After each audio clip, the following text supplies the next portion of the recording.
За тэгэхэд эхлэе да нэвтрүүлгээ. За үзэгч сонсогчдийнхоо амгалан айлтгая. Bast Production-аас эрхлэн бэлтгэж байгаа тэмүүлэл ярилцлагын нэвтрүүлэг эхэлж байна. За бидний өнөөдрийн зочин шинжлэх ухааны академийн одоо ерөнхийлөгч одоо иргэдэл академич байгаа юм аа. Бидний урилгыг хүлээж авсан танд баярлалаа. Өрсөн явдалд бас баяртай байна. За манай бас зарим үзэгч сонсогчд маань үзэж байгаа болохоор бас мэдж байгаа ах заримд нас тодруулаад хэлчихье. Бидний тэмүүлэл ярилцлага Монгол хүн сансарт ниссэн 40 жилийн ойд зориулагдж байгаа. За тийм учраас бид тэр үүх түүхийг ярина. За дээр нь дахиад ерөн сансрын технологи гэж юу юм? Бидний чухам яагаад хэрэгтэй юм бэ гэдэг сэдвийг одоо ярилцах гэж байгаа юм. За тэгэхээр энэ сүүлийн үед чинь одоо сансартай холбоотой мэдээлэл их гарч шүү.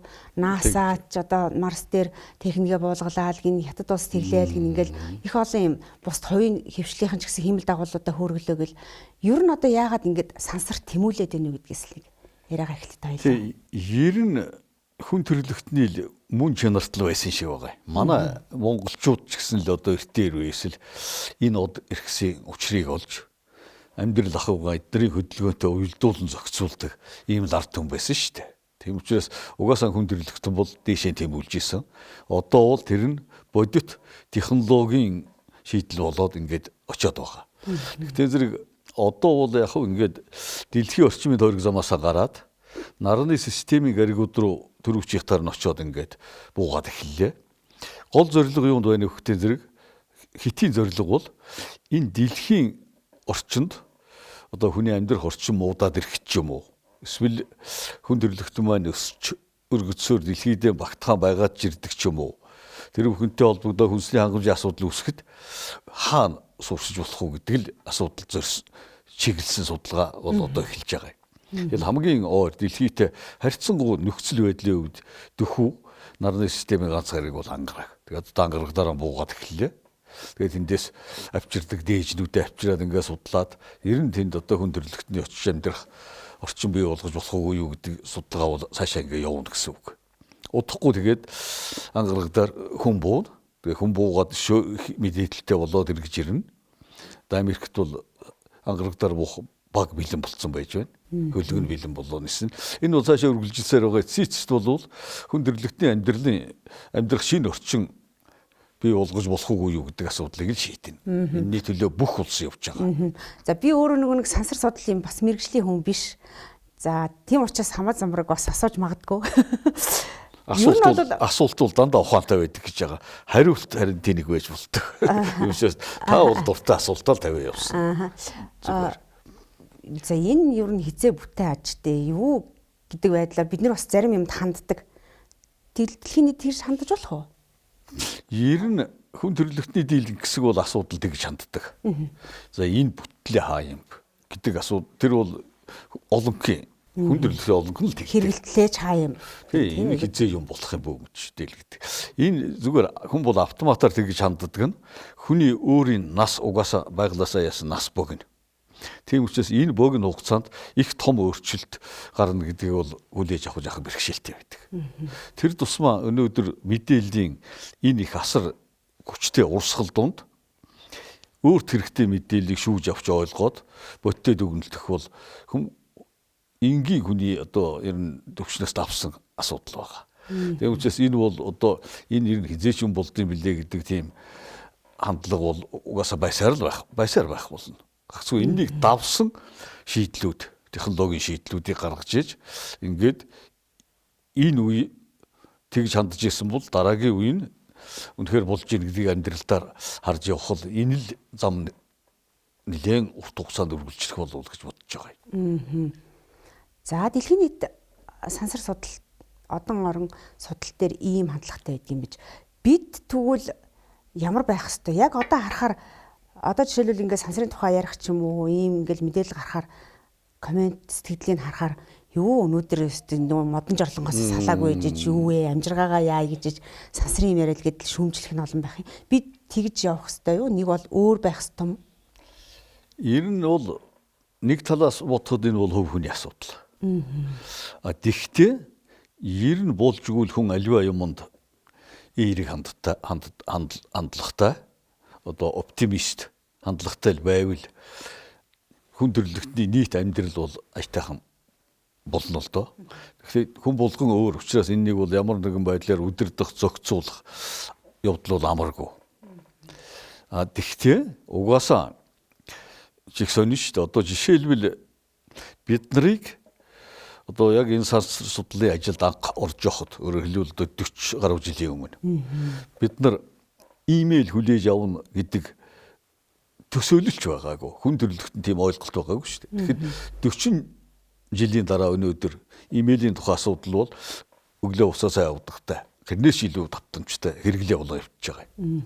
Тэгэхээр энэ технологийн энэ асар их хурдтай хөгжил болвол хүний сэтгэлгээний хөгжлөөс хамаагүй төрүүлээ явцсан. Одоо төрүүлээ явцсан байгаа юм. Бид бол өмнө үед одоо энэ компьютерийн ирэн эхлэхийн өмнө компьютерийн ирэн эхэлж явах энэ үед хамгийн хүчтэй юм бол хүний сэтгэлгээ гэж бодож ирсэн. Одоо бол хүний сэтгэлгээний хөгжил технологийн хөгжлөөс хоцорсон байна гэдэг одоо эвлэрхээс арга байхгүй. Ялангуяа одоо энэ аж үйлдвэрийн 4-р хөвсгөл гэдэг дэлхийд даяар явагдаж байгаа энэ хөвсгөлийн үйл явц бол 2025 он гэхэд оргилдоо хүрээд тэгээд цаашаа дараагийн технологи хөвсгөл рүү шилжиж гэнэ гэж одоо эрдэмтэд судалж байгаа. Энэ аж үйлдвэрийн 4-р хөвсгөлийн технологийн хөгжил бол энэнийг хөгжүүлж байгаа хүмүүсийн бодож байгааг сурдаг яваад байгаа. Яагаад тэгж яах вэ зэрэг энэ өргөн технологи өргөн платформдаар олон талаас нь ингэж нийлж ажиллаж байгаа энэ олон эрдэмтэн, инженер, техникийн ажилтнуудын сансан бодсон юмнууд нь тус тустай юм шиг яваад байснаа нэгэн зэг дээр нийлчих тагаа зэрэг тэрний одоо хүн төрөлхтний хөгжилд үзүүлж байгаа, технологийн хөгжилд үзүүлж байгаа нөлөө нь тэдний нийлбэрээс хамаагүй давсан тесрэлт хэлбэрээр бий болдог. Ийм учраас бид нар технологийн хөгжлийн араас л явж амьдарч байна. Ийм ирэнд орчлоо одоо бол. Бид тэгвэл монголчууд бид юу нь яг өнөөдрийнхээ цаг үетэй харьцуулахад тэр технологийн хөгжлийн араас чинь хэр хурдтай яваад байгаа. Нөгөө нөхдүүдтэйгээ за бид нар хөгжингөө орнуудтай харьцуулахаа бүр болио. Яг ижилхэн хөгжиж байгаа улс орнуудтай харьцуулахаа тийм ээ. Таны одоо та бол шинжлэх ухааны академиг тэргүүлж байгаа. Тэгээ энэ салбарт өөр насаараа ажилласан хүний хувьд бас юу гэж боддгийг. Гэхдээ би бол хувь хүнийхээ зүгээс судлаачийнхаа зүгээс хариуллаасаа л гэж бодчих. Тийм ер нь одоо бид нар болвол технологи өндөр технологи тэр дундаа одоо сансрын технологиудоор суурилсан технологийн хувьд монголчууд бол үндсэндээ масаар нь авч үзэх юм бол хэрэглэгчийн төвшөнд байгаа.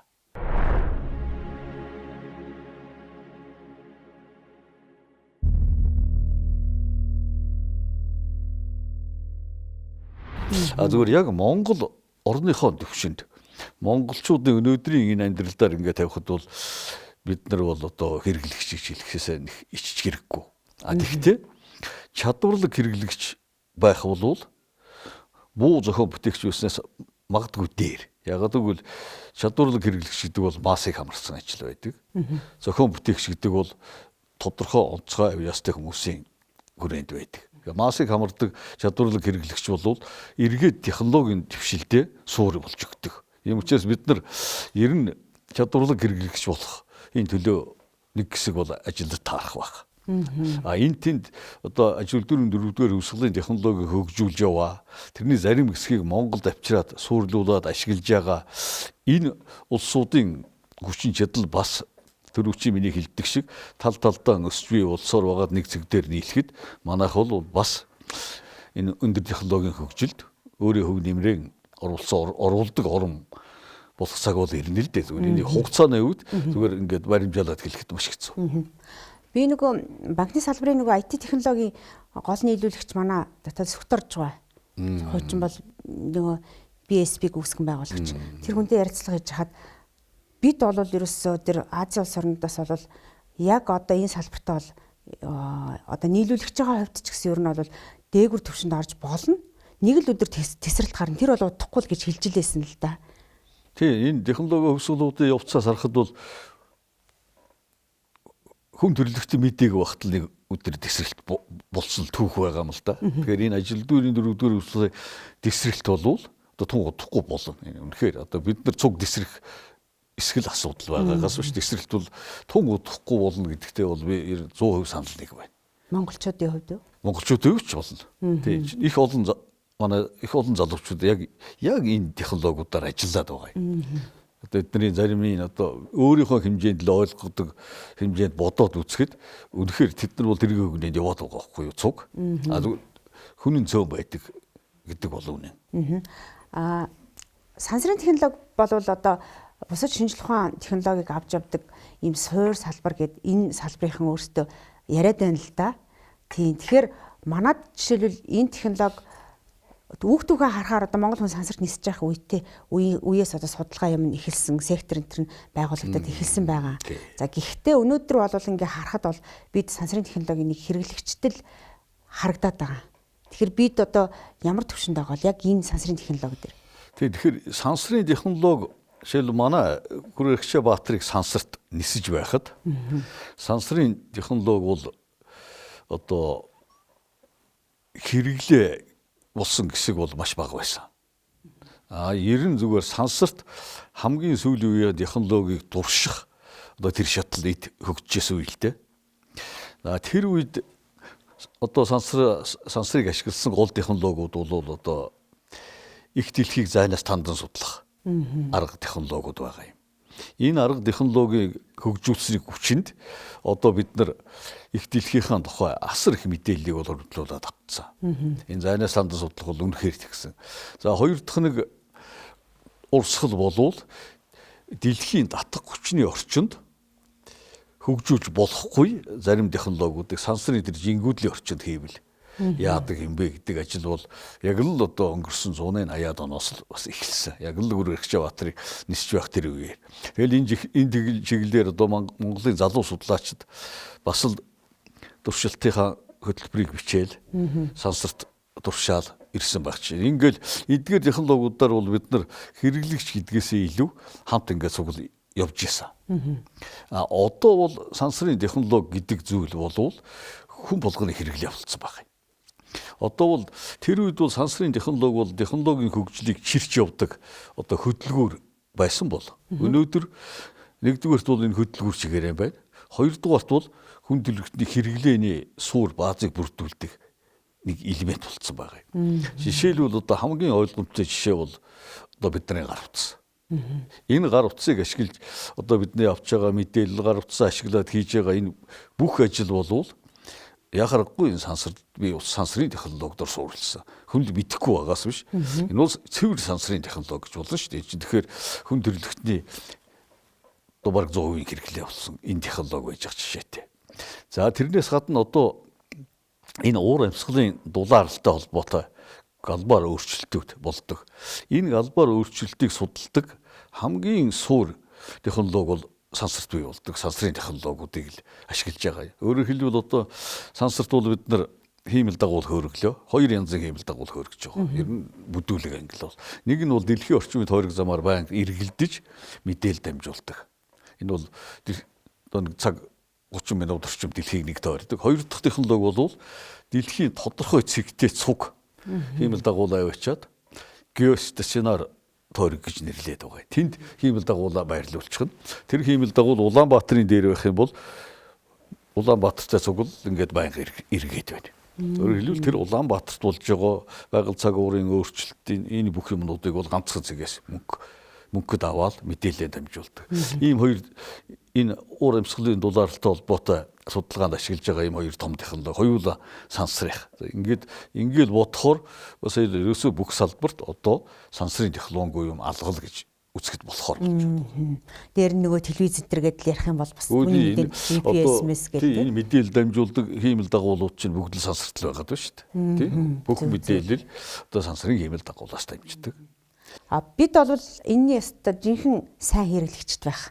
Ягаад гэвэл нөгөө гар утас хэрэглэгчээр хүн амынхаа тоонд харьцуулахаар их өндөр дээгүүр ордог. Тийм ээ. За тэгээд өргөн удам газар нутагта байгалийн гамшиг гэдэг ингээд бүгднгийн тийм ээ. За дээрээс нь GPS, за олон телевизийн олон сувг энэ төр гэдэг. Ерөөс цул хэрэглэгч. Бид нар дандаа хэрэглэгч явах хэрэгтэй юу? Эсвэл яах хэрэгтэй вэ? Тэгэхээр ер нь энэ хэрэглээнээс Монгол улсад асар их хэрэгтэй мэдлэг бүтээгдэхүүн бий болж байгаа юм. Ийм учраас бид нар хэрэглэгч байдгаараа байна. Харахгүй. Энэ бол одоо бидний одоо нийт массын түвшинд бол бид хэрэглэгч байхаас энэ байх ёстой. Дөрөв нь хэллээ шүү дээ. Харин чадварлаг хэрэглэгч болох асуудал. тавигдана. Энэ сансрын технологиудыг цуг хөгжүүлэх бол бидний ойрын ирээдүйн зорилт байх ёстой. Бид нар энэ ойрын ирээдүйд сансрын технологиг цуг хөгжүүлж явахын тулд одоо сансарт өөрийн хиймэл дагуултай болмоор байгаа. Хамгийн түрүү. Энэ бол өнөөдөр Монгол улсын эдийн засгийн хүчин чадалтай харьцуулаад бодоход их үнэтэй ажил биш. Ер нь хямдхан гэж хэлж болно өнөөдрийн түвшинд бол. Бид нар яг нэг тодорхой хэдэн сувагтай нэг хиймэл дагуултай болъё гэвэл магадгүй 20 сая доллараар Монгол улсын хэрэгцээ хангах үс тийм хиймэл дагуултай болчих болно. Тэр тусмаа энэ хиймэл дагууланд хамгийн шаардлагатай байдаг тэр орчин үеийн камерын системүүд дээр ч юм уу бус нарийн юмдаар нь хамтраад оролцоод одоо өргөжлүүлсэн туршлага мэдлэгээ хуваалцаад явъя гэдэг сайн улсууд хамтрагчид гадаадд Монгол одоо зөндөө байдаг шүү дээ, санал тавьдаг. Улс мөнгөө гаргаа хиймэл дагуултай болчихвол бид нар сансрын технологиг хөгжүүлэхэд адилхан оролцоод явна гэсэн үг. Бид нар өнөөдөр авч байгаа мэдээллээс хамаагүй их мэдээллийг тэр дагуулуудаас аваад эхэлнэ. Тэрнээс илүү хүн амын амьдралд одоо нийт сансрын технологиг хэрэгжүүлсэн ард түмний хувьд энэ сансрын технологи ашигладаг зардал төлбөр нь илт багасна. Хүний амьдралд бодтой тус дэм болох жишээтэй. Ийм учраас ихний алхам бол тэр Монгол улс өөрийн хиймэл дагуулаа гаргах. Монгол улсын их сургуулийн залуу эрдэмтэд Мазалай гэж хөөрхөн хиймэл дагуул сансар төөргсөн шүү дээ. Тэр бол яг уу одоо нано гэдэг англиар хамгийн жижиг хиймэл дагуул хаашаашаа 10 см хэмжээтэй. Тэгээ бас тодорхой мэдээлэл аваад нааш нь одоо бас нэлээд дамжуулсан. Энэ бол одоо ихний шат хийцэн. Одоо том хиймэл дагуул бүтээхэд бид нар ганцаараа чадахгүй ч гэсэн одоо бий болсон технологи, тэр технологиг бий болгосон бид нар санал тавьдаг хүмүүстэй нийлээл мөнгө гаргаад хийчихд бол асуудал маш бага болсон. Их үнэтэй биш. Хоёрдугаарт сансраас авч байгаа мэдээлэл боловсруулдаг газрын станцуудаа Монгол орны та түрүүн хэллээ өргөн уудам нутаг дэвсгэрийн яг энэ зэг дээр байна гэдгээ тооцож гаргаад станцуудаа байгуулчих хэрэгтэй. Энэ нь бол харин нэлээ өртөг задал өндөртэй ажил гисэн хэдий боловч энээс авах мэдээлэл бид нар одоо энэ бодит эдийн засгийн салбартаа эсвэл боловсрол шинжилгээ ухааны салбартаа ашиглаад явбал гаргасан зардлаа хэд дахин нугуулахаар ийм ач тусыг өгөх юм байгаа. Бид нар бол ойрын ирээдүйн зорилттой бас тэг тодорхойхон зүйтэй. Одоо алсын хараа 20 30 гэж одоо манай төрийн бодлогын урт хугацааны хөгжлийн бодлогын баримт бичиг гарсан байгаа. Энд болвол бүр сансрын технологиг хөгжүүлнэ гэдэг тодорхой зорилт тавигдсан байгаа юм. Гагцгүй бид нар хугацаа хожиж эрт энд бодит ажилдаа орох л асуудал гэж би ойлгож байгаа. Мэргэжлийн биш хүмүүс жишээлбэл за яг хэрэглээг нь бид нөгөө сая ярьсан телевиз гэдэг ингээд олон сувг энэ төр мэдчихэ. Бусад нөгөө хөдөө аж ахуйн салбарт ч гэдэг юм уу жишээл дараа нь хэсгээл бид нэр тэр хиймэл дагуултай дагуулгүй мэдээлэл авчичлээ шүү дээ. Хаана гантай байгааг нь харчичлээ гэдэг байдлаар харж хэлж болох юм. Та сая юунд яг жишээлбэл хөдөө аж ахуй, мал аж ахуй, газар тариаланд бид яг яаж хэрэглэж болох боломжтой. Тий, ер нь бол тэр дороо нисгээд мэдээлэл авна гэдэг бол бас оргүй зүйл биш. Тэгэхдээ бид нар дорооноос ямар хэмжээний талбайг харж мэдээлэл авах уу гэдгээ бодж үзэх хэрэгтэй. Дорооны нисдэг өндөр хэд байх юм? Одоо бол үндсэндээ бол энэ одоо жирийн амьдрал ахуйн төвшөнд хэрэглэж байгаа дороонуудын нислэгийн өндөр болвол иргэний нисгийн онгоцны нисдэг өндөрт хүрээгүй л байгаа шүү дээ. Тэгэхээр дрооноор бид нар жижиг талбай харна. Сансраас бол бид том талбай харж болно, дэлхийгээ тэр чигт нь харж болно. Жишээлбэл одоо дрооноор бид нар хардаг талбайнаас том талбай харъя гэвэл сансрын хиймэл дагуулаас өгдлөө өөрөө өгч байгаад харна. Энэ хэмжээний талбай харъя. Манай талбай энэ дунд одоо 10% байх. Манай сонирхож байгаа талбай. Бид нар 90% тойрсон талбайтай харж байгаад энэ талбарын эргэн тойрон манай энэ 10% эзэлж байгаа талбарын эргэн тойронд энэ ямар процесс болж байна? Болох шинжтэй байна уу? Эдгээр бүгдийг нийлүүлдэг хүнж яагаад одоо тариалангийн талбай гэж бодоход манай энэ жил ургац ингэж болох юм байна гэдэг таамаглалаа дорхон гаргаад ирнэ. Айгүй бол тэр систем чинь өөрөө таамаглалаа боловсруулад мэдээлэл зүгээр шийдчихэв. Энэ дээр анхаарах юм байна гэдэг. Зүгээр газар тариалан дээр тэр тусмаа газар тариалангаас арай том хэмжээд авч үзье гэж бодвол манайх бол бэлчээрийн мал аж ахуйтай орн. Монгол орны газрын сангийн 90 гаруй хувь нь бэлчээр байдаг. Энд чинь бол нэг сая хэдэн зуун мянган газар л гэсэн үг шүү дээ. Энэ газардаар өнөөдөр энэ сүлжилт дэлхийд даяар сүлжилт явагдаад байгаа энэ нөхцөлд бэлчээрийн ургамлын болц ямар байна вэ гэдэг асуудлыг бол бид нар үндсэндээ одоо сансараас авч байгаа зургандаар хэлж чадж байгаа. Энэ бол маш сайн хэрэг. Одоо дараагийн технологийн дараагийн төвшин юу байх вэ гэдэг зэрэг энэ бэлчээрт байгаа ургамлын ямар зүйлүүд их ургаж яах гэдгийг таньдаг энэ технологи бол одоо бий болох гэдэг шүү дээ. Ингэх юм бол одоо нэг бэлчээрийн доройтол гэдэг юмыг бол бид нар бас шинжлэх ухааны үндэстэй ойлгоод бэлчээрээ яаж сайжруулах вэ? Ямар зүйлийн ургамлыг энд тарьж ургуулах вэ? Ямар зүйл нь байглаас ургах вэ гэдгийг шийдээ явуучхад одоо мал аж ахуйн асуудал бол их хөнгөвчлөгдөх жишээтэй. За газар тариалан гэдэг бол манай бас хамгийн эмзэг аж ахуйнууд нэг. Бид нар гурилаар улс орныхоо хэрэгцээг хангаж чадж байгаа боловч газар тариалангийн маань ихэнх хэсэг бол усалгаагүй. Байглаас 100% хамааралтай. Хурд хүнд зурхгүй бол ургах цалтдаг. За одоо гачуурт мэтийн одоо томоохон компаниуд бол тариалангийнхаа талбайн дийлэнх хэсгийг бол усалгаатай болгоод авцсан.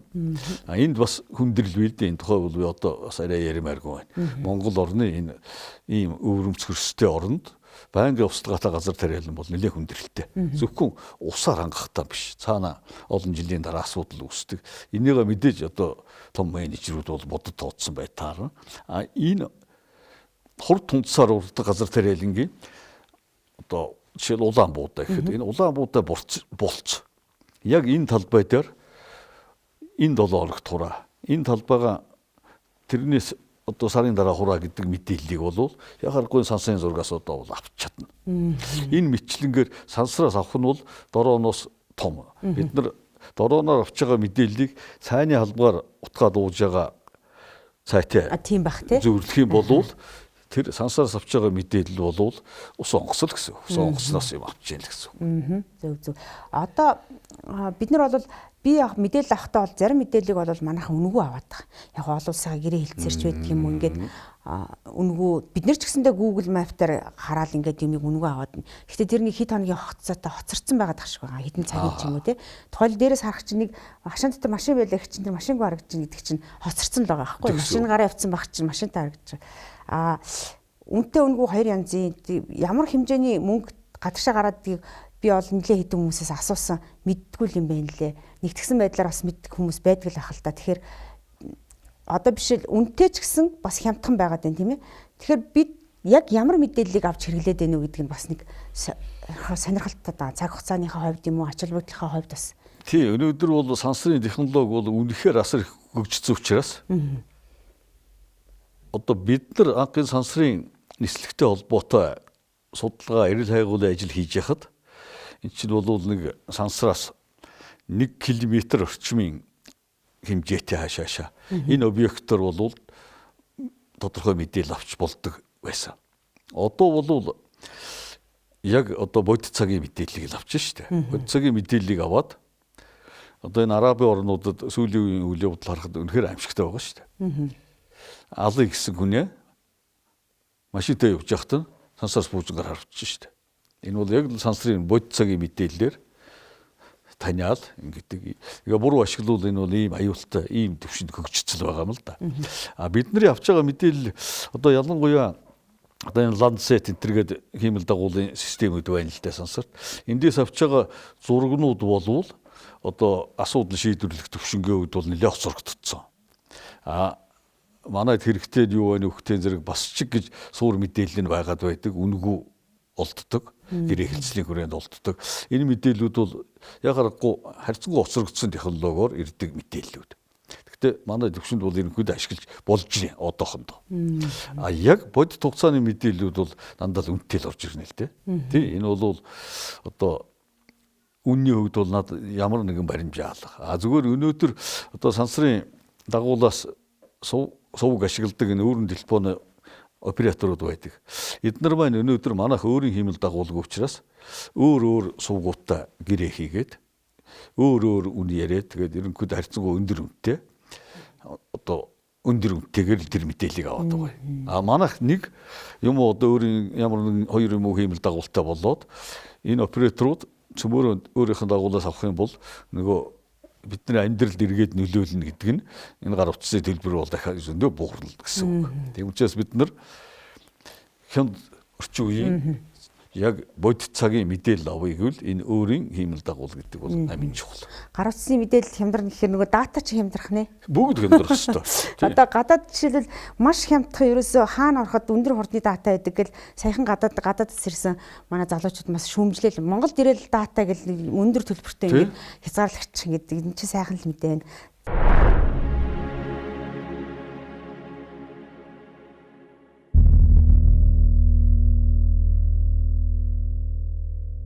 За тэгэхээр үзэгч сонсогчдоо манай тэмүүлэл ярилцлага үргэлжилж байна. Тэгэхээр бидний өнөөдрийн зочин шинжлэх ухааны академийн ерөнхийлөгч иргэдэл академич байгаа юм аа. За бид Монгол хүн сансарт ниссэн 40 жилийн ойтой холбоотойгоор сансрын технологи за мөн одоо сансрын нислэгийн үүх төвтэй холбоотой ярилцлага үргэлжлүүлж байна. За тэгэхээр та бол 40 гаруй жилийн өмнө Монгол хүн сансарт нисэхээс өмнө бол шинжлэх ухааны академи дээр одоо тэр үед академи гэж байсан уу юу? Одоо тусгай сансрын технологийн баг байгуулад тусгай ийм одоо газар сектор байгуулаад тэрнийх нь анхны одоо судлаачаар нь ажиллаж ирсэн. Өөрөөр хэлбэл Монгол улсын анхны одоо сансрын технологийн судлаачдын баг бүрэлдэхүүний нэг гишүүн нь байна, тийм ээ. Тэгэхээр зарим хүмүүс маань мэдэх байх нөгөө анхны сансрын хоолыг хийж ирсэн, боловсруулж ирсэн гол судлаач хүн маань гаргаж ирсэн тэр хүн маань байгаамаа. Тэр үеийнхээ өөх төхөөс гэд яриа л та, тийм ээ. Анх ер нь яагаад байгуулахаар болчихов гэл ингээд. Тэгэхээр ер нь сансар гэдэг зүйл. Тэр үед намайг одоо сансрын судалгаанд анх орж явахад сансар гэдэг үг хэрэглээд дөнгөж нэвтэрч байсан. Тэрнээс 10 гаруй жилийн өмнө 1991 онд анх удаа хүн сансарт нислээ. Одоо Юрий Гагарин гэдэг хүн сансарт 61 оны 4-р сарын 12-нд нисэж байхад бид нар окторгүй нисгэгч гэдэг байсан. Окторгүй нисгэгч Юрий Алексеевич Гагарин гэдэг. Сансар гэдэг үгийг окторгүй гэдэг үгээр орлуулдаг. Угаас окторгүй гэдэг үг нь бол Монголд түгээмэл хэрэглэгддэг үг байсан л та. Хожим нь бол сансар гэдэг үг орж ирээд. Тэгээд ер нь тэр үед бол дэлхийн хоёр төлөлтэй хоёр системтэй хөгжижээ л доо хөндөрлөгтөө.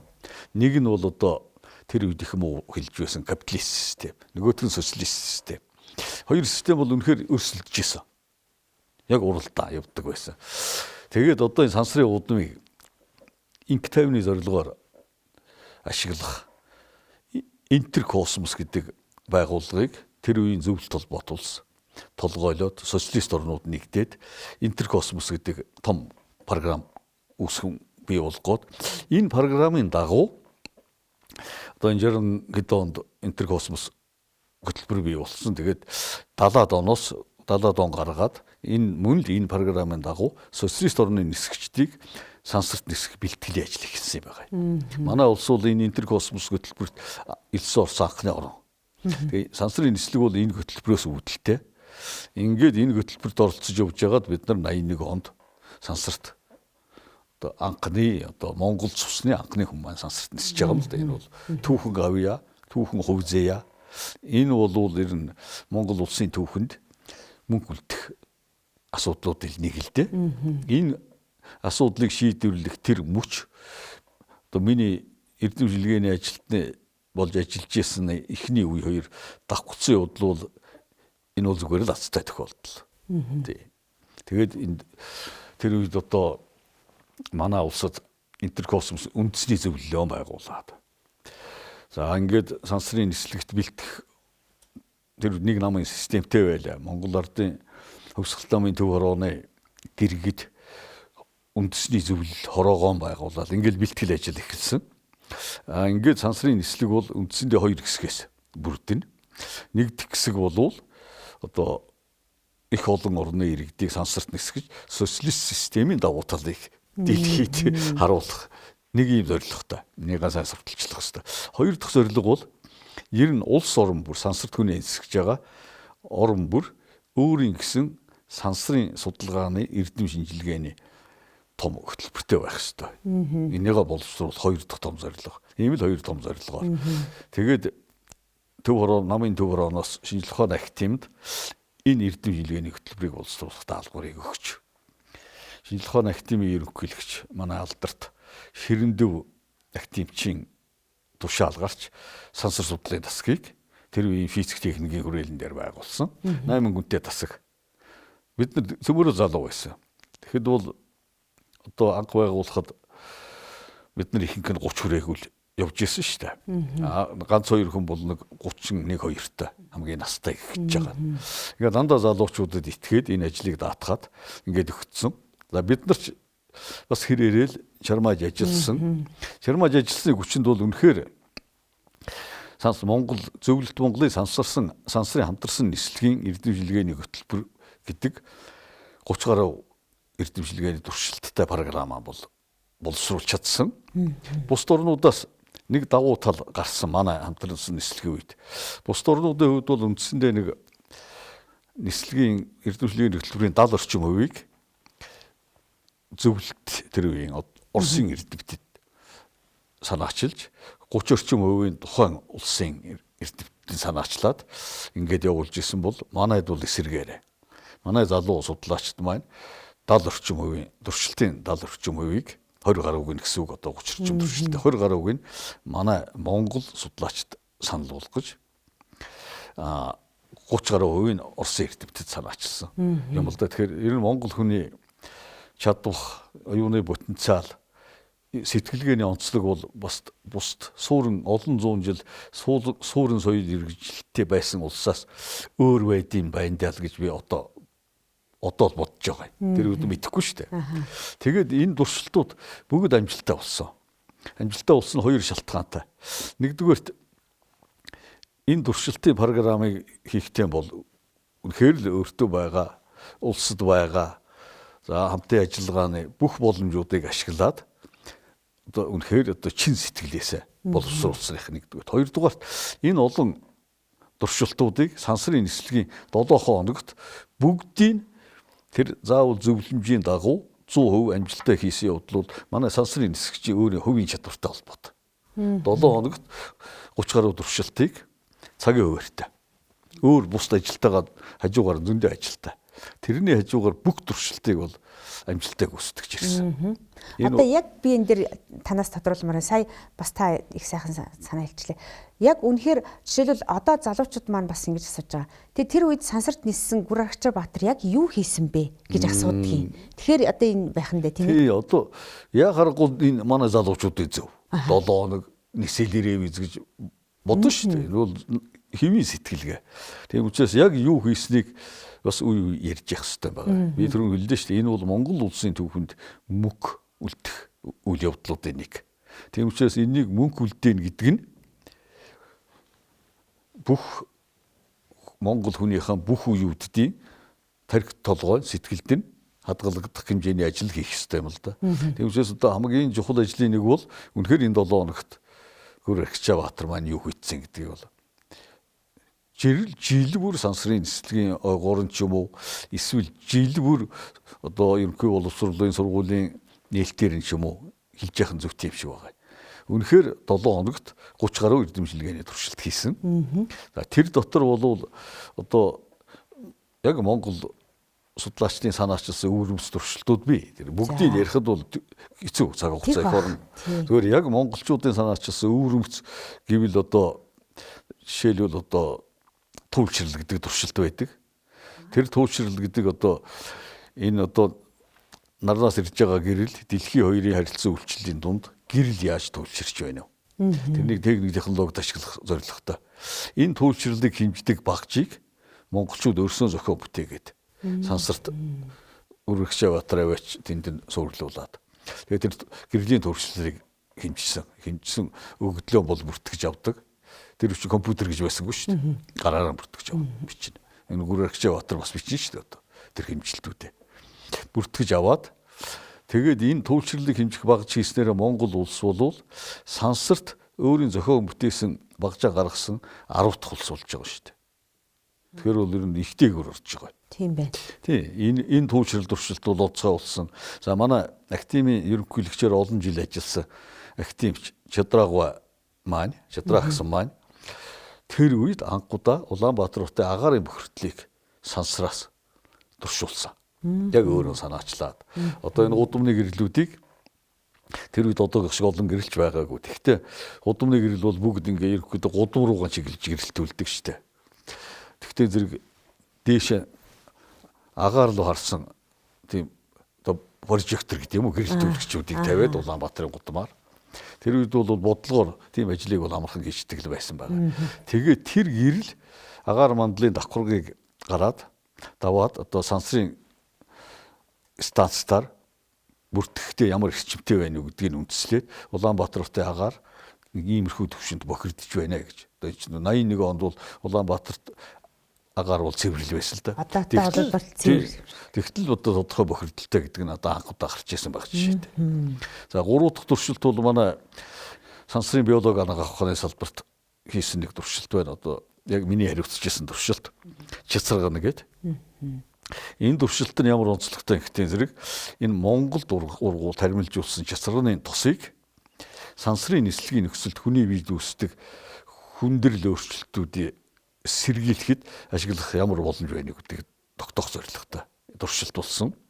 Тэгээ энд бол шинжлэх ухааны нарийн юм ярих жоохон төвөгтэй боловч ер нь энэ сансрын нислэгийн үед хүний биед гардаг сөрөг өөрчлөлтүүдийн нэлийн хэсгээс бол хамгаалсан гэдэг энэ дүгнэлт бол туршилтын дараа Гүрэгчээ Баатрын одоо сансрын станцаас авсан судалгааны материалуудыг боловсруулахад гарч ирж байгаа. Нэгдүгээр, хоёрдугаарт энэ Чицарганы тосоор баяжуулсан 5-6 бүтээгдэхүүнийг сансарт аваач хоол хүнсэнд хэрэглэсэн. Өөрөөр Монгол улс бол өөрийн нэрийн бүтээгдэхүүнийг сансрын нисгчдийн хоол нийцэсэнд оруулсан цөөн улсуудын нэг болсон ийм туршилт байх шүү дээ. Гэх мэтлэн туршилт бол их өөр онцлогтой сайхан туршилтууд бол хийгдсэн. Тэгээд тэр Чацраны тосыг хэрэглээд яг тэрнгээр хийсэн хоол хүнсийг сансарт хэрэглээд буцаад нэг өөр ачаас судлахад Жанбекого хоёрыг бууж ирэхээр нь одоо шинжилгээнд оруулдаг юм уу яа. Тэгэхэд ямар ялгаа гарсан гэж хэлээ? Та нэг ярианда би нэг ярьсан. Тэгээд олон ярьсан болохоор бас. Өө яг яри да. Манай үзэг сонсогчд сонир байгаа. Ингээд сансарт нисээд нөгөө сансрын Чицарганы тосоор баяжуулсан хоол хүнсээ Гүрэгчээ Баатар хэрэглээд Жанбеков Баатар нь болохдоо зэрэг нөгөө сансарт хэрэгэлдэг Оросын хоолны цэсээр хооллоод ингээд хоёулаа угаасаа нислэгийн нөхцөл тодорхой хугацаанд биологийн шингэнүүдийн дээжийг хадгалж үлдээн. Одоо цус байж болно, шүлс байж болно, шээс байж болно. Тэрнийг бол тэр үед бол амархан байсан л да. Одоо бидний нөгөө уудаг цаас гээд яриад байдаг. Парампош гэдэг одооны залуучууд юу гэдэг мэдгүй энэ парампош шиг цаас нь. Одоо салбидаг одооны залуучуудаар одоо тэр нөгөө цаасан салбидаг шиг ийм юм шингээгээл савныг чинь хатаагаад аваад тэр. Тэгээ тэр хатаасан толбыг энд тусгай уусгачаар угааж аваад хэмжилтээр хийдэг л дээ. Тэгтээ зэрэг сансрын энэ жингүүдлийн нөхцөлд стрессээс болдсон шиг байгаа. Нэгдүгээр, хоёрдугаар жингүүдээс болдсон шиг байгаа. Хүний биеинд тосны өвчлийн чөлөөт радикалууд гэдэг маш хурдан үүсээд өөр бодисулж хөвөрдөг. Секундыг хит хуваасны нэгдэн ч юм уу үүсч бий болдог. Асар богино хугацаанд өөр нэгдэл болж хөвөрдөг. Тэр хоорондоо хүний биеийн эд эсийг тодорхой хэмжээгээр гэмтээдэг ийм радикалууд байгаа. Энэ радикал бол дэлхийд байдгаас бол нэлээд өндөр түвшинд үүсэн сансарт угаасаа тэгдэг гэдэг нь тогтоогдсон. Тэгээд манай Гүрэгчээ Баатрын тэр авчирсан дээжинд болвол яг сансарт нисгийнхаа өмнө байсан төвшөнд хадгалагдсан байсан. Нэмэгдээгүй. Жанбеков Баатрих бол энэ үзүүлэлтүүд нь яг л сансарт гарахаар 2-2.5 дахин нэмэгддэг. Тэр хэмжээгээр л гарч байгаа юм л да. Тэгэхээр энэ бол үндсэндээ бол хоол хүнснээс болж байна. Чицарганы тостой хоолноос болж байна л гэдэг л дүгнэлт рүү бол өөр ирэхгүй хүрэж байгаа юм. Тийм учраас бид нар хоёр дахь нисгч орон бүрээс хоёр дахь нисгчийг нисгэх асуудал бас энэ интеркосмос бүрт явж ирсэн. Хоёр дахь нисгчийг нисгэхэд одоо манай ган зориг нисгэх гэж байж байлаа шүү дээ бэлэг. Үед нь бол яг энүүгээр баяжуулсан хоол хүнсийг бол албан ёсоор хоёр нисгчд хоёуланд өгөх ийм төлөвлөгөөтэй байсан л да. Тэгээд хоёр дахь нисгч маань нисээг учраас ерөнхийдөө Монгол хүний гараар хийгдсэн сансрын хоолны ажил бол энэ төвшөнд очиод зогссон байж байгаа. Тэр чөлөөт радикал гэдэг чинь зүгээр энгийн ойлголтоор бол жишээлбэл одоо нөгөө нэг урт хугацаанд нь аваад үзэх юм бол шууд хэлэхэд одоо нөгөө хөгшрөлтийн процессыг удаашруулад ийн гэсэн үг юм уу? Тэг юу гэж ойлгох вэ? Тийм, ер нь бол одоо хүний биед бидний иддэг хоолундын дунд одоо бидний одоо эрч хүчээ авдаг жирийн хоол байна шүү дээ. Тэр дотор тос нэлээд байдаг. Одоо бид нийт энергийнхаа авч байгаа эрчний хоногийн хэрэгцээний энергийн дор хаяж 30%-ийг бид нар тостой бодисоос авдаг. Амьд ургуулын гаралтай тоснууд. Энэ тостой бодисуудыг задрах явцад тэр тостой бодис чинь тосны хүчил гэдэг юмнаас голлоо тогтолдоо. Тосны хүчил гэлцрийн хоёрын нэгдэл байгаа юм л да. Ерөнхийдөө тэрийг гэлцэр гэдэг аль биесний нэртэй. Фосфолипид гэдэг нэртэй. Тэгээд тосны хүчил нь салаад задрах явцдаа ходоод гидсээр дамжуулаад задарч цусны шингэдэг. Задрах явцдаа тодорхой ион алдахтай ганц зэрэг цэнэгтэй одоо химийн нэгдэл биш артикал болчихж байгаа. Тосны хүчлийн чөлөөт артикал гэж нэрлэнэ. Энэ артикалууд бол эд эсийн гөгшрөлт нийлбэр дүнгээрээ хүний гөгшрөлтийг түргэсгдэг үйлчлэлтэй. Тийм учраас хүний биед багал үсчээвэл гөгшрөх бас удаашрах үндэс байдаг. Тэгээд сансар төвчөр энэ артикалууд илүү их үсэд байдаг нь магадгүй сансарт олон удаа урт хугацаагаар нисэхэд хүн амархан хөдлөх шалтгаан болж мэдэх юм байгаа юм л да. Тийм учраас энэний чөлөөт артикалын хэмжээг биеинд үүсэж байгаа хэмжээ энэ дандаа үүсэж байгаа. Одоо ч үүсэж байгаа. Тэр физиологийн төвшөнд нь байлгах ямар арга байна вэ? Энийг бол хүн дандаа хэрэгжилж явах хэрэгтэй юм л да. Тэгээд сансарт бол жисрууны тустай бүтээгдэхүүн энэ үүсэлтийн процессыг удаашруулж байна гэдэг нь бол их л сайн үр дүн ердөө орж байгаа. Одоо бид ч гэсэн тэгвэл тэр жисрууны тосыг хэрэглээд авах чинь бол их сайн байх нэ? Зүгээр талтай. Ер нь бидний биед энэ тосны хүчлийн чөлөөт артикал физиологийн нормын төвшөнд байгаад байвал тэрний их оролдоод байх хэрэггүй. Физиологийн процесс хэвээ явагдчих гэсэн. Ямар нэгэн стресс төвчин зүйл аль эсвэл хэтэрхий их тостой юм хэрэглэснээсээ болоод чөлөөт артикалын хэмжээ өндөр гарах шинжтэй байвал жисрууны тостой бүтээгдэхүүн хэрэглэхэд бол ерөөсөн буруудах юм байхгүй. Ууж байгаа таргамда цайны халдваараа нэг гэж утгаж байгаа л уучих нь. Хамгийн наацх нь бол буруудахгүй. За ер нь сансарт хийсэн туршилтаас харахад бол ер нь зөвдөх тал нь дийлэндээ. Тэг хэрэглэж яхад угаасаа болно. Хойлоо чацханы тосны рекламыг хийчлээ. Чацханы тосны өөр онцгой сайхан шинжээр би. Би тэрнийг бас нэг компанид хэлж өгсөн. Тэгээд одоо за ганцхан чацрагны тос биш. Сансрын хоолуудыг өгж явуулаад Монгол хоол гэд тэгээд их тааш тохирсон гэд тийм ээ. Тэгэхээр тэр чинь яаж судалж сансрын хоол гэхээр юугаар ялгаатай энгийн хоолноос? За ер нь одоо энэ жисрууны тостой 6 бүтээгдэхүүн гэж ярьж байгаа маань энэ бол сансрын хоол. Гэхдээ энэ сансрын хоол бол зөвхөн Монголын сансрын хэсэг шиг зориулсан л хоол. Зөв. Туршилтын хоол шүү дээ. Тэрнээс гадна угаасаа Монгол хүн бол дэлхийд даяар л зочлонтгой гэж магтдаг ард юм шүү дээ. Тийм учраас Үрэгчээ Баатар маань Жанибеку Баатар хоёр сансрын станцаар очиод станцаар банк ажиллагаатай сансрын баг байгаа шүү дээ хоёр хүн. Тэр хоёрыг ерөөсө Монгол хоолоор дайлъя гэдэг бол бас л манай сансрын судлалын секторээс л гарсан санаа. Зочлонтгой чанараа сансарт бас харуулъя. Ямар хоол авчих уу гэдэг бол харин том асуудал л та. Тэгэхэд бол манай актив ерөнхийлөгч Ширэн дуугай бол бид нарыг нэлээд сонссон. Энэ сансрын хоолнд ямар шаардлага тавигдтыг. Тэгээд бид нар ийм шаардлага тавигдана гэж байгаа юм л да. Нэгдүгээрт бол бутар утгай байж болохгүй. Хоёрдугаарт бол жим багтай байх ёстой. Энтергээд гол шаардлагууд. Тэгээд Ширэн дуугай та нар тэр Монгол бурц төвшаач. Монгол бурц чинь бол жим багтай. Бутар утгай шинжэнтэй харин бутрдгүй болгоод ингүүл яасан ингээд. Тэгэд бид нар яг бурцан дор төвлөрч ажилласан. Үндсэндээ бол бид нар Монгол бурцан 3 жил оролцсон.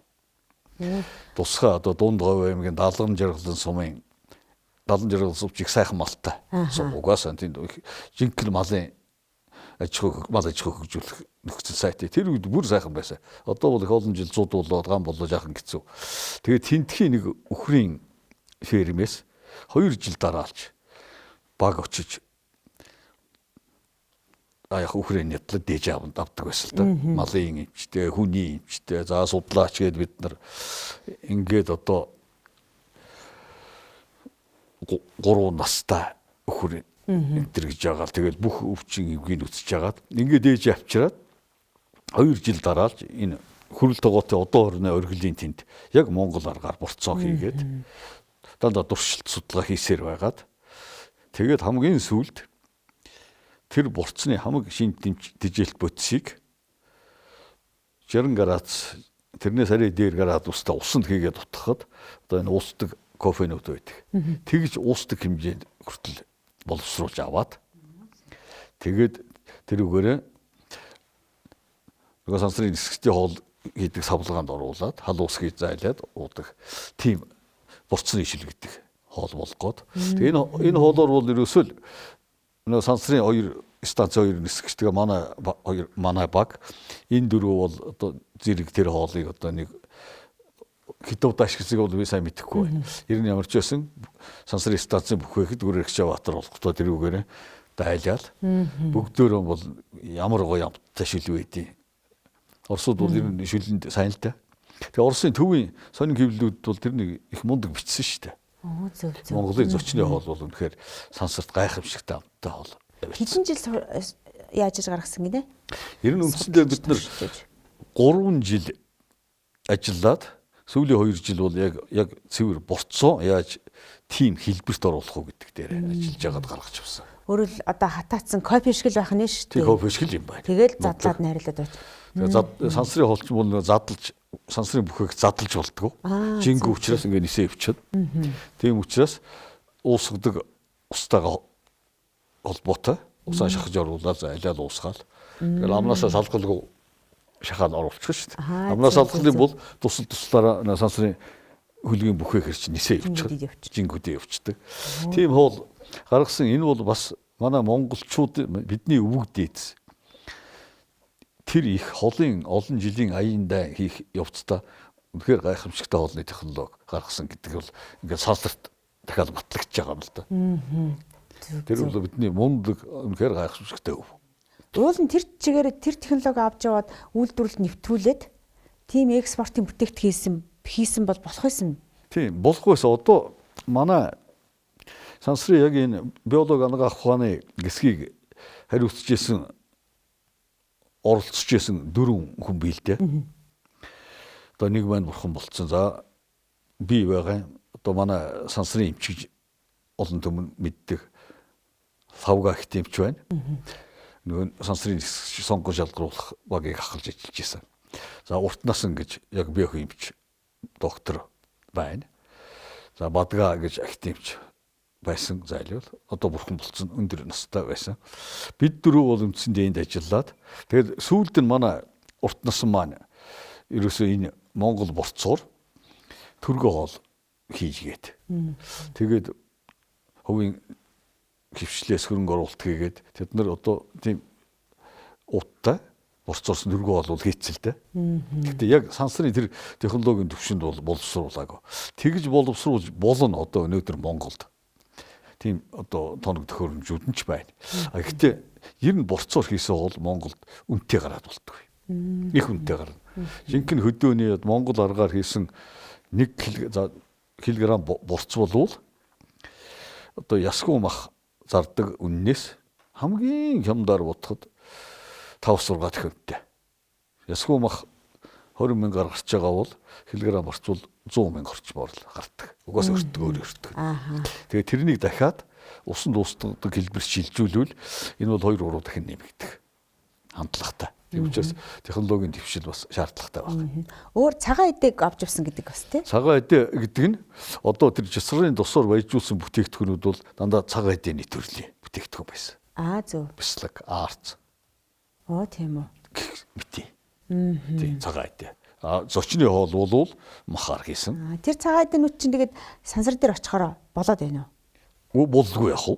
Тэр чинь бол цагаан эдэг сансарт 7 хоног тэр үед 7 хоног хадгалаад хэрэглэх бол ямар ч асуудал биш. Ямар ч асуудал биш байгаа. Зөв. Арц тараг бислэг гэж бодоход.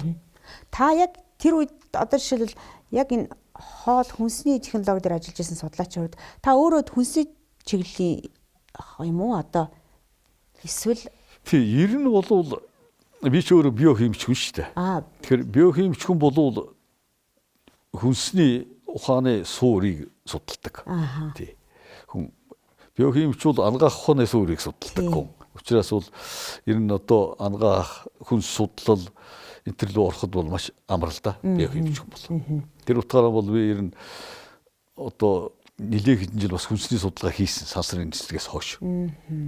Одоо Монгол малын махыг бол үндсэндээ манай баг энэ судалгаа бол Монгол малын махны судалгааны хамгийн сүүлийн өндөр түвшинд судалгаа хийсэн. Цааш нь судлах хэрэгтэй. Тэгээ биднээс хойш одоо яг Монгол малын махандаар тэгж гарч ирээ судалж байгаа баг бол байхгүй байгаа харамсалтай. Юутай холбоотой гэхээр шинжлэх ухаанд өгч байгаа санхүүжилт байгаа учраас шинээр баг бүрдүүлээд Монгол малынхаа махыг судлах гэхээр бас амаргүй. Ер нь Монгол малын махны судалгаа бол харьцангуй өндөр зардалтай судалгаа. Малын одоо тав угшуу малын төрлөөр нь судлах ёстой. Газар зүй цаг уур газар зүй нөхцлөөр судлах ёстой гэдэг. Тийм учраас энэ судалгаа бол одоо бас харьцангуй тэр бидний хийсэн төвшөнд очиж зогссон байгаа нэг харамсалтай. За юу одоо Монгол малын махын судалгаа гэхээр би нэг өөр сэдв асууч. Найруулагч маань цаг боллоо гэж хэлээд тах шиг Монгол мах чинь үнэхээр бусад махаас юм бүх юмар тийм дээгүүр. Одоо сони хэвлэл дээр бичиж байгаа шиг таныг товчхон нэг хэлээд өгч. Тийм ер нь Монгол малын мах бол сонин. Би бол сайн муу гэж хэлмээргүй байгаа. За сайн гэж хэлэх үндэс ихтэй. Ягаад гэвэл Монгол малын одоо бэлчээрээс авч байгаа Монгол малын маханд холестерин бага байдаг. Суурин малын мах бол маш холестеринтэй. Хүнд элементийн бохирдол байдгүй. Байнгын дижээвэр мал бол хүнд элементийн бохирдолтой угаасаа байж идэг. Энэ байхгүй. Тийм учраас их сайн мах. Нэгдүгээрт. Хоёрдугаарт энэ олон зуун жил Монгол малын махаа идээд яваад байсан монгол хүн витамины дутагдал гэдэг юмд бараг орохгүй байгаад байгаа. Одоо энэ монголчууд өнөөдрийн төвшөнд ч гэсэн энэ суурин амьдралгааны төвшөнд ч гэсэн зориуд витамины хэрэгцээгээ тооцоод нэмэлт витамин авдаг хүн бол маш цоо. Би бол одоо өдийг хүртэл 70 жил бол нэмэлт витамин хэрэгжилж үзээгүй. Монгол малын махаа л хэрэгэлдэг. Тэгэхээр Монгол малын маханд миний бичсэн номонд би зориуд бичсэн. Монгол малын маханд энэ витамины дутагдлаас сэргийлдэг бодис байна. Энэ бодис бол мэдээж маш бага хэмжээтэй байгаа. Тийм учраас өнөөгийн багаж тоног төхөөрөмжийн төвшөнд бид нар илэрвж харахгүй байгаа бах. Монгол хүн бол витамины дутагддаг л Чингис хаанаас хойш бүр хамгийн наатал ингээл хүрээд ирсэн байхгүй юу. За одоо бидний ярилцах цаг ингээд өндөрлж байна. За ер нь бол одоо Монгол хүн сансарт ниссэн, за зөвлөлт Монголын хамтарсан сансрын нислэгийн 40 жил, за мөн хүн төрөлхтөн сансарт анх хөл тавьсан ниссэн ийм 60 жилийн ойг түүх тойнууд болж байна. Тэгэхээр та одоо манай үзэгч сонсогчдод нойтой холбогдлоод ер нь цаашдаа бид ер нь яаж энэ чиглэлд энэ салбарт яаж тэмүүлэх ёстой юм бэ гэд нэг хэлвэл. Энэ бол их том үйл явдал. Энэ бол би түрүүн хэллээ Монгол улсын түүхэнд мөнгө үлдэхээс гадна Монгол Оросын ард түмний хамтын ажиллагааны түүхэнд алтан гудас шүү гэдгийг би биш Оросын ерөнхийлөгч Путин 2001 онд хэлсэн байгаа юм. Манайхан бол арай хэлээгүй байсан. Тэгээ тэрний дараа бол энэ алтан гудас гэдгийг хүлээн зөвшөөрдөг. Одоо манай үеийнхэн анхны Монгол угсаатны анхны хүний сансарт нисгэлээ, эрдэмшлэгээний хөтөлбөрүүдийг хийлээ. Ингээ сансар судлалын технологийн бодиттой оролцогч, идэвхтэй хэрэглэгч болоо явжээ. Одоо манай залуу үе Монгол улсын сансрын технологийн хөгжилд дараагийн шатыг бий болгож тэмүүлж ажиллах хэрэгтэй юм л да. Ингээд би залуучуудаа энэ сансрын технологийн хөгжилд идэвхтэй оролцож хөв нэмрээ оруулаач гэж юуны юм өрөөлмөр байгаа. Энэнд идэвхтэй оролцохын тулд урд нь сансар судлалаар Монголд юу байсан, ямар замаар энд хүрсэн гэдэг дуршлагыг ямар нэг хэмжээнд эзэмших ёстой. Өнгөрсөн үегүй өнөөдөр байхгүй, өнөөдөргүй ирээдүй байхгүй. Тийм учраас залуучууд энэ залуучуудыг хөгжүүлэх, залуучууд их орноо хөгжүүлэх нэг гол платформ бол сансрын технологийн хөгжил. Тийм учраас манай залуучууд энэ лүү мэдлэг боловсрол, ихтэй сургуульд сурах, тэрний дараагийн төвшөнд боловсрохдоо энэ лүү их ач холбогдолч ороосай л гэж би хүсэж байгаа юм.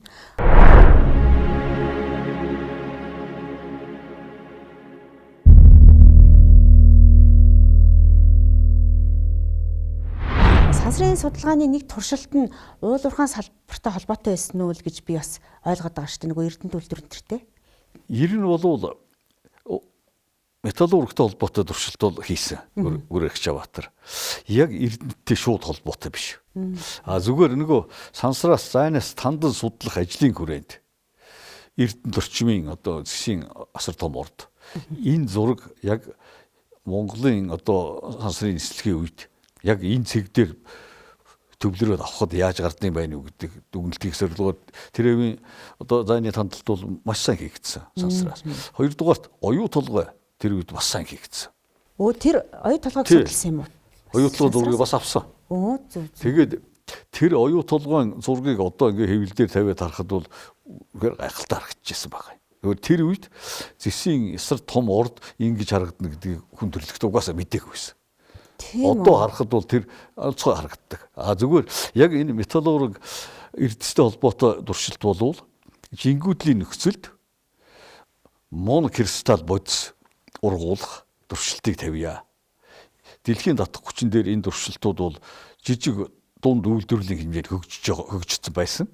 Тэгэхдээ нөгөө монокристаллын бүх үзүүлэлтүүд адилхан байх хэрэгтэй. Кристалл болгоно. Тэн дээр баг зэрэг гажиг гарах тохиолдол байгаа.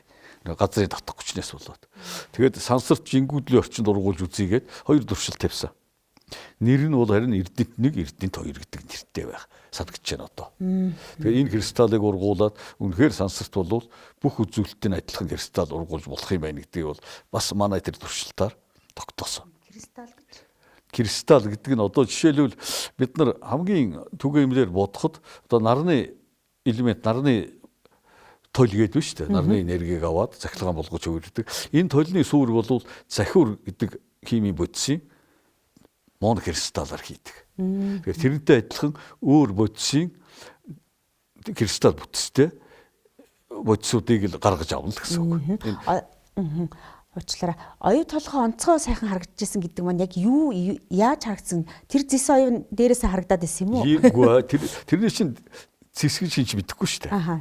Одоо тэр зургийг хараад одоо энэ оюу толгой одоо бид нар оюу толгойд хозондөө мэдлэгтэй учраас өнгөд ерөөсөө яг ардын зинс шиг. Сансраас. Тий, сансраас. Тэр зураг байдаг шүү дээ одоо. Тэгээ тэн дээр ямар дүгнэлт хийжээ? Тэр үед дүгнэлт хийгээв. Тэр үед чинь тийм мундаг эцэгчтэй ордог шинж мэдэхгүй байсан. Тэр үед сансраас авсан зургнуудаа одоо тэр Хөрмөгийн Ландсет станц дээрээс авдаг зураг бий. Тэр Гүрэгчбаатарын сансраас авсан зураг бий. Тэр зургуудаар юу хардаг хөхтэй зэрэг энэ газрын хөрсний хэсэгт байгаа хагарлуудын зургийг авч байгаа. Хоёр янзын хагарлуу байна. Шугам хагарлууд гэдэг энэ манай зөндөө хагаралтай сансраас авахд газар зүйн бүтцтэй байж байгаа. Одоо имэйлтэй хагарал гэж ярьдаг. Газар хөдлөлийн идэвхжлийн бүс. Шугам хагарлаас гадна цагиргэн бүтцүүд байна. Энэ газар дээр. Яг энэ цагирэг шиг бүтцүүд байгаа. Тэр байгалийн тогтцоо. Тэгээд манай одоо энэ дэлхийн дахны эрдэмтэд тэн дээр ажилласаар байгаад хийжсэн дүгнэлт юу байна хөхтэй зэрэг энэ цагиргэн бүтц шугам хагарал хоёрын огтлолцол дээр ашигт малтуулын ордууд байх магадлал асар өндөр гэдэг.